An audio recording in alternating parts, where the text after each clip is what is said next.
Waalaikumsalam warahmatullahi wabarakatuh. Selamat pagi Bu Ita, Kepala SD Kedomalang, dan Pak Rian, CGP dari SD Kedomalang. Pada pagi hari ini, saya datang lagi untuk melakukan pendampingan ketiga dengan Pak Rian. Mohon izin, nanti Pak Rian akan ada diskusi, juga pengarahan, juga motivasi terkait dengan pendampingan 3 dan persiapan laporan karya 3. Semoga nanti dalam kegiatan bisa diberikan kelancaran dan semua instrumen yang diharapkan dapat terpenuhi. Oke, Terima kasih. Assalamualaikum warahmatullahi wabarakatuh. Waalaikumsalam warahmatullahi wabarakatuh. Bagaimana? Sehat ya Pak Rian? Sihat Ibu. Ibu juga sihat ya? Alhamdulillah. Bagaimana keluarganya juga sehat semua? Sihat Ibu, alhamdulillah sihat juga, meskipun cuaca juga hujan. Tidak mendukung. Betul. Oke. Pak Rian, saya akan mendampingi Pak Rian dalam pendampingan 3 ini. Ya, tolong kita nanti akan mempersiapkan diri tentang Loka Karya 3 ya. Tanggal 11 Tanggal 11 Maret ya, hari Sabtu. Pak Rian, aktivitas apa yang sudah Pak Rian lakukan selama 1 bulan ini? Jadi setelah Loka Karya 2, Pak Rian kan telah melakukan apa? Kemarin pada waktu Loka Karya 2 itu Pak Rian kan disuruh ngisi lembar aktivitas itu instrumen itu ya. Jadi lembar instrumen ke kepala sekolah, kemudian ke teman sejawat, ke siswa ya. Sudah dilakukan ya Pak? Sudah saya lakukan Ibu waktu kita diskusi tentang visi dan bahasa perubahan di sekolah. Dan juga sudah hasil dari instrumen tersebut sudah saya entry di LMS di PDP saya. Iya, berapa respondennya? Untuk kepala sekolah 1, kemudian saya sendiri 1, kemudian untuk rekan sejawat ada 5, dan juga untuk murid itu 5 Ibu. Semuanya sudah diisi? Ya, sudah memberikan tanggapan pada saya. Umpan baliknya apa itu kalau yang dari kepala sekolah itu? Kalau kepala sekolah itu intinya tidak ada hal yang untuk dihentikan untuk saya. Jadi saya sudah melaksanakan praktik baik di sekolah. Seperti hasil nyata dari modul 1 sampai 1 4 itu sudah saya laksanakan di sekolah, dan juga ibu kepala sekolah berharap untuk saya secara konsisten melaksanakan praktik tersebut di sekolah. Kalau dari guru baliknya seperti apa? Kalau guru itu cenderung termotivasi Bu. Jadi saya sebagai teladan seperti itu. Jadi teman-teman itu menganggap saya sudah melakukan perubahan seperti pembelajaran berubah pada guru, berubah ke siswa seperti itu, dan teman-teman juga termotivasi untuk menerapkan pembelajaran seperti itu, dan juga ingin berkomunikasi yang positif yang lebih lagi seperti itu. Kalau dari siswa baliknya seperti apa? Siswa itu kan seperti kegiatan sudah melaksanakan pembelajaran yang menyenangkan atau belum seperti itu. Jadi apakah saya sudah menerapkan pembelajaran yang menyenangkan? Sudah. Yang seperti apa kamu? Iya betul, menggambar anak seperti itu. Oke Pak Rian, jadi selama 1 bulan ini yang sudah jenengan lakukan apa ya? Ya, untuk 1 bulan ini setelah Loka 2 itu saya masuk ke modul 2.1 tentang pembelajaran berdiferensiasi seperti itu. Jadi saya masih mempelajari bagaimana saya mengintegrasikan pembelajaran berdiferensiasi itu pada FPP saya, kemudian saya mengimplementasikan kepada pembelajaran di kelas, dan nanti harapannya saya akan mengimbaskan kepada rekan sejawat di sekolah. Pak Rian, kita lanjutkan. Pak Rian tadi kan sudah menerangkan, sudah menceritakan ya tentang hasil umpan balik dari teman-teman guru, siswa, dan kepala sekolah. Betul Ibu. Ya. Tolong dari sini bisa dianalisis dan direfleksikan dari umpan balik itu seperti apa ya Pak? Bu, intinya tadi kan pertanyaan kan apa yang kurang itu Ibu. Jadi yang kurang itu respon dari baik kepala sekolah atau teman sejawat atau murid itu tidak ada. Jadi tidak ada yang kurang, tidak ada Ibu. Jujur tidak ada Ibu. Tidak ada sama sekali. Jadi mungkin kalau kurangnya itu hanya ada Ibu, betul ada. seperti lebih meningkatkan dalam berkomunikasi, berkomunikasi yang baik. Apabila ada suatu kegiatan itu lebih baik lagi komunikasinya, kemudian berkolaborasi yang lebih baik lagi, itu mungkin yang saya tingkatkan seperti itu. Selama ini kolaborasinya dengan teman-teman sejawat bagaimana? Kalau kolaborasinya bagus Ibu, jadi seperti ada kegiatan PMM itu, jadi kita bersama-sama dalam satu komunitas untuk membahas tentang mengerjakan PMM seperti itu. Itu sudah jadi bagus, kita luangkan waktu setelah pulang itu 1 jam, itu sudah berkolaborasi bagus, dan saya sebagai JGP tentu memimpin jalannya komunitas tersebut. Ini Pak Rian, tolong direfleksikan yang sudah Pak Rian lakukan. Artinya begini, refleksi itu akan menerangkan kelebihan apa yang sudah Pak Rian lakukan. Dari kelebihan itu kan perlu dipertahankan paling tidak. Ya, jadi kan kalau sudah bagus itu dipertahankan dan ditingkatkan ya. Tapi di dalam refleksi itu tentunya kan ada beberapa kekurangan atau yang perlu diperbaiki untuk kedepannya. Nah, tolong diceritakan. Jadi dari namanya refleksi itu seperti itu Pak Rian. Jadi ada kelebihan, ada kekurangan. Kekurangannya apa saja, kemudian cara meningkatkannya seperti apa, kemudian kelebihannya seperti apa, ini perlu dipertahankan atau. Jadi untuk kelebihan Ibu ya, jadi kelebihan dulu. Jadi dalam 1 bulan ini itu sudah melaksanakan praktik baik di sekolah, Ibu. Mulai dari kegiatan pembiasaan yang baik di sekolah. Seperti apa itu? Seperti kalau saya kan PJOK Ibu, jadi kan pembiasaan senam pagi itu.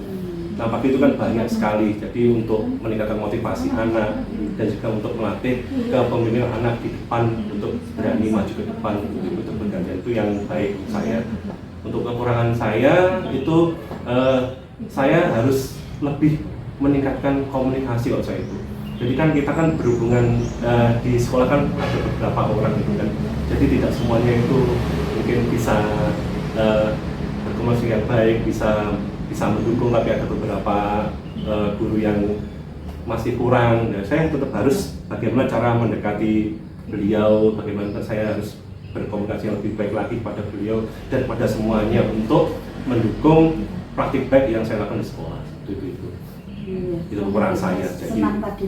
Yaitu refleksi kebaikan, yang refleksi kekurangannya tadi apa? Yaitu Ibu, jadi saya untuk meningkatkan kurangnya komunikasi saya, jadi saya harus maksudnya komunikasinya kurang. Iya, maksudnya kan siapa itu? Ya kan di sini kan ada beberapa orang, kan bukan satu saja Ibu. Jadi saya harus lebih baik lagi dengan semua guru yang ada di sekolah itu. Di sini tidak baik kan? Ya baik Ibu, baik mendukung saya, tapi kan pasti ada Ibu, pasti ada yang mungkin ada urusan atau apa, itu kan kita harus lebih baik lagi dalam berkomunikasi. Ya, memang orang hidup itu tidak bisa sempurna satu. Betul Ibu. Ya, yang penting Pak Rian harus komunikatif. Betul, itu yang memang jadi kekurangan saya Ya, maksudnya. komunikasi itu adalah kunci utama di dalam berhubungan dengan manusia. Kalau kita komunikatif, insya Allah semuanya akan berjalan dengan baik. Ya. Begitu pula dengan Saya. siswa, dengan teman sejawat, dengan kepala sekolah. Oke Pak Rian, kita lanjutkan tentang rencana penerapan pembelajaran sosial emosional. Ya. Pak Rian, apakah Pak Rian sudah mempelajari modul 2.2? Sudah Ibu, sudah. Untuk 2.2 ini sekarang sedang berjalan mungkin ke demonstrasi konstektual Ibu, karena semalam sudah menyelesaikan pada kolaborasi berkelompok untuk membahas implementasi tentang pembelajaran sosial dan emosional, baik di jenjang TK, SD, SMP, dan SMA. Kebetulan saya mengambil untuk jenjang TK kemarin. Oh, kenapa mengambil jenjang TK? Karena itu kan SD, kita berkelompok Ibu, itu kan berkelompok, jadi ada kelompok lain yang di jenjang SD, kelompok lain ada di jenjang SMA untuk presentasinya. Kok enggak ngambil jenjang SD? Kenapa? Ada, sudah ada kelompok lain yang mengambil gitu, ya oke. Pak Rian sudah mempelajari modul 2.2 dan isinya itu tadi berketerangan ya. Betul, Ibu. Tentang demonstrasi kontekstual. Kemudian Pak Rian apa sudah merencanakan pembelajaran sosial emosional yang diterapkan dalam kelas Bapak nanti? Tentu saja sudah Ibu, sudah. Seperti apa? Jadi begini Ibu, untuk pembelajaran sosial dan emosional ini saya akan merencanakan itu, saya mengintegrasikan pada RPP yang saya buat Ibu. Jadi saya ini beruntung Ibu, jadi mendapatkan pengalaman yang banyak sekali. Setelah kemarin pembelajaran berdiferensiasi, sekarang mendapatkan ilmu lagi pembelajaran sosial dan emosional. Jadi nanti untuk RPP saya itu saya integrasikan tentang 5 kompetensi sosial dan emosional. Jadi KSE itu Ibu. Jadi dalam RPP itu nanti diintegrasikan tentang kesadaran sosial, kemudian manajemen diri, kemudian ada kesadaran diri, kemudian ada keterampilan berrelasi dan keputusan untuk bertanggung jawab seperti itu. Itu semuanya bisa diimplementasikan. Bisa Ibu, bisa dengan kelas Ibu. Ya, Contohnya salah satu. Contohnya kesadaran diri anak. Oh, iya. Ya, jadi sebagai guru di awal kita menanyakan kabar anak-anak. Bagaimana kabarnya anak-anak? Bagaimana perasaan kalian hari ini? Itu sudah kesadaran diri. Itu seperti itu. Kalau manajemen diri? Manajemen diri bagaimana anak mampu mengelola dirinya itu. Itu. Jadi anak-anak ini secara mengerjakan tugas itu kan mengelola dirinya, manajemen dirinya seperti itu. Menyelesaikannya itu pada manajemen dirinya. Yang saya suka itu yang keterampilan berrelasi itu yang saya suka. Di mana anak berdiskusi dalam satu kelompok untuk membuat produk yang digagas oleh guru. Seperti itu. Jadi kan mereka harus berkolaborasi dengan teman itu keterampilan berrelasi. Itu nanti harapan saya dapat mengintegrasikan pada RPP saya, kemudian pada aslinya nanti tentu saja saya akan membuat implementasi tentang pembelajaran sosial dan emosional. Kalian kita lanjutkan tentang keterlaksanaan Bagja ya? Iya, Ibu. Ya, masih ingat ya Bagja itu apa ya? Baik Ibu, Bagja itu berasal dari bahasa Sunda Ibu, yang artinya itu bahagia. Ya. Nah itu ada singkatan Ibu, jadi kepanjangannya kalau B itu buat pertanyaan, A itu ambil pelajaran, G itu gali mimpi, J itu jabarkan rencana, dan A itu atur eksekusi Ibu, seperti itu. Dari sebenarnya seperti itu. Bagus sekali ya. Yang saya tanyakan, metode Bagja ini apa sudah dipergunakan untuk merencanakan perubahan pada diri Pak Aryan? Sudah Ibu, sudah. Jadi untuk tahapan Bagja ini sudah saya rencanakan dan sudah saya terapkan di sekolah Ibu, seperti itu. Kebetulan prakarsa perubahan yang dari Bagja yang saya buat itu adalah mewujudkan peserta didik yang berkarakter dengan menumbuhkan nilai semangat dan motivasi melalui pembiasaan positif dan pembelajaran yang berpihak pada murid itu. Itu prakarsa perubahan saya yang untuk Bagjanya. Terus hasilnya apa sudah sesuai dengan yang Pak Aryan inginkan? Sudah sesuai Ibu, sudah sesuai. Contohnya seperti apa? Jadi saya ini mengambil tentang menumbuhkan nilai karakter Ibu, terutama untuk semangat dan motivasi. Tentu saja saya dalam pembelajaran tentu akan menerapkan pembelajaran yang menyenangkan. Dengan menyenangkan anak akan semakin termotivasi dan semangat. Apalagi dengan permainan baru yang saya buat seperti itu. Dan juga saya selalu memberikan yel-yel, ice breaking yang menarik sehingga anak akan lebih semangat lagi, termotivasi dalam mengikuti pembelajaran seperti itu. Sudah sesuai ya berarti sudah sesuai, dengan Pak Aryan? sudah sesuai. Ya, oke. Terus ada nggak tantangan pada waktu Pak Aryan menerapkan tahapan Bagja itu? Tentu saja ada Ibu. Ya, contohnya apa? Karena ini adalah hal yang pertama, tentu tantangan itu ada, di mana saya pertama tentu akan mengalami kesulitan Ibu dalam hal tersebut. Tapi dengan saya terus, kesulitannya apa? Ya tentang ini kan masih hal baru Ibu, seperti membuat anak itu bersemangat bagaimana, terus itu membuat motivasi anak seperti apa, itu kan masih hal yang baru bagi saya. Kemudian saya mencoba untuk mempelajarinya dari modul ini dan terus belajar secara mandiri. Alhamdulillah saya bisa untuk melaksanakan prakarsa perubahan Bagja itu di kelas saya seperti itu. Jadi saya terus belajar. Ya, tantangan yang paling yang paling dominan sehingga Pak Aryan itu merasa bahwa sulit itu Bu ya. Bagja ini sulit ya, karena anak kan cenderung kurang anak kan cenderung kan sebenarnya kurang bersemangat Ibu di awal, ini kurang bersemangat. Jadi kan itu menjadi tantangan buat saya bagaimana membuat anak menjadi semangat dan termotivasi untuk mengikuti pembelajaran seperti itu. Berarti semangat, motivasi intrinsik atau ekstrinsik itu yang dimunculkan? Pertama adalah intrinsik dulu Bu, dari saya dulu, kemudian dari tahapan Bagja ini saya harapkan akan muncul motivasi intrinsik pada diri murid. Ya, yang perlu Pak Aryan kaitkan ke depannya tentang pelaksanaan Bagja ini agar ada perubahan di dalam mencapai visi yang sudah dirumuskan. Visinya tadi apa visinya tadi? Visi saya adalah mewujudkan peserta didik yang berkarakter berbudaya Ibu, jadi beriman dan bertakwa dan mandiri. Kalau singkat beriman Ibu, saya beriman Ibu. Iya.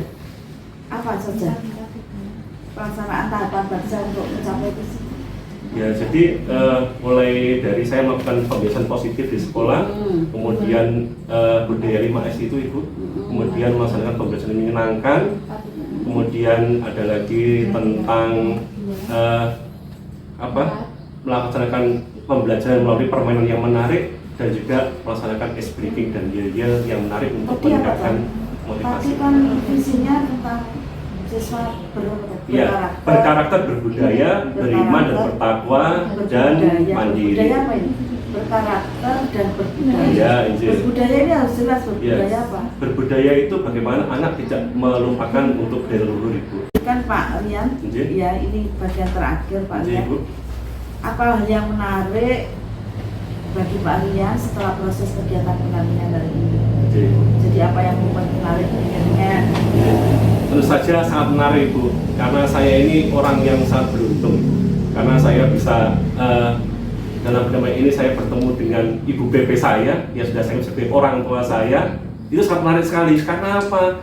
Karena beliau ini luar biasa, banyak pengalaman dalam instansi mengajar pendidikan juga Ibu. Jadi saya ini selalu mendapatkan masukan, saran, bimbingan beliau dengan sabar dalam membantu saya untuk mengarungi program dengan berpenggerak ini. Jadi ini sangat menarik bagi saya. Jadi saya juga bisa berbagi, Ibu bisa berbagi dengan saya selama PJGP dan saya bisa mengambil ilmu dari Ibu yang memberikan. Sebetulnya Ibu itu sangat menarik bagi saya, jujur Ibu itu. Terus yang sudah baik, yang perlu diperbaiki apa untuk pendampingan berikutnya apa yang sudah baik? Ya, sudah baik karena dalam program dengan berpenggerak ini kan saya juga mengerjakan LMS, apa itu sudah saya lakukan dengan baik Ibu. Saya tepat waktu, bahkan untuk dashboard saya sudah 59% sudah sesuai ya. Untuk kekurangannya ke depan mungkin saya akan mempersiapkan lagi tentang perlengkapan, tentang instrumen supaya ke depan pada PI 3 akan berjalan lebih baik lagi. Betul Ibu. Ya oke. Bagus sekali. Pak Rian, sebelum pelaksanaan pendampingan ini bikin 4 tugas yang harus disiapkan untuk CGP diantaranya Pak Rian harus menyusun RPP dengan unsur diferensiasi, kemudian KSE tadi ya, kompetensi sosial emosional dan budaya positif ya. Tolong nanti Pak Rian membuat RPP itu disusun, Pak Rian kirimkan kepada saya, nanti saya akan memberikan umpan balik dan kemudian apa yang sudah saya berikan umpan balik itu nanti Pak Rian menindaklanjuti. Terima kasih Bu. Ya, Siap Ibu. sebagai perbaikan. Siap Ibu. Kemudian jadwal pelaksanaan observasi pembelajaran dengan menjadikan Pak Rian nanti minimal 2 jam atau kita sepakati bersama. Ya, jadi jika ada hal yang terkait dengan fasilitator atau PP nanti kita catat di jurnal komunikasi. Terima kasih Pak Rian, semoga terima kasih Ibu, mohon masukannya dunia suami Ibu, terima kasih. Sukses selalu. Dadah.